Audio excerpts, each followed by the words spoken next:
Hey everyone, I wanted to take a couple minutes and show you guys the 3/8 gauge and the 1/4 gauge narrow scarf looms from CinDWood Looms.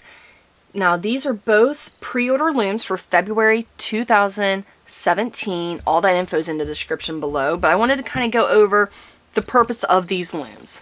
Now, one of the main things they've done is, of course, you can see it's not meant to work in the round, and your slit isn't really long enough for you to work in the round with certain stitches because the fabric doesn't really want to go down through there. This loom is meant to take your yarn.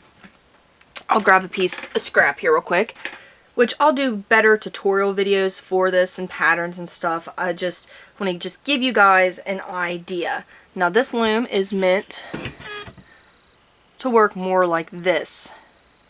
Oops. Where you are using both sides of the loom at the same time to create a piece of fabric.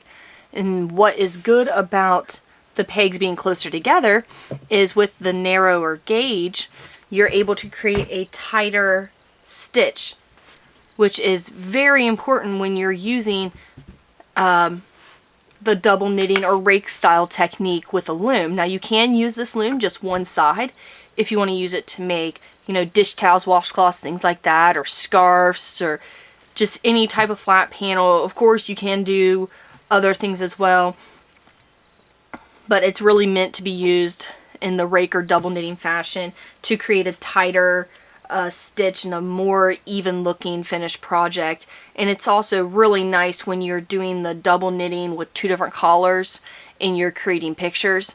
It will show up so much better. And the 3/8 gauge has 80 pegs. The 1/4 gauge has 120 pegs. There you go. So there's a good amount of pegs there. There's a lot of options a lot of things you can do with these looms. A plus to the 1/4 and the 3/8 gauge. The 3/8 gauge, you can use just one strand of worsted weight yarn and create a wonderful finished project that's going to be very thick and tight, and it'll just look really good. Now with the 1/4 gauge, you can use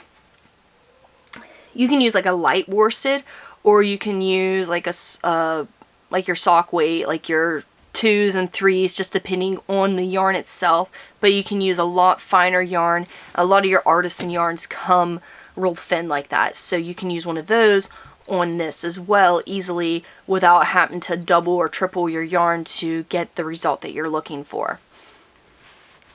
Alright guys, that's all I got for these looms. They're wonderful looms. I'm very excited about both of them and can't wait to get the time to mess around with them and write some patterns up.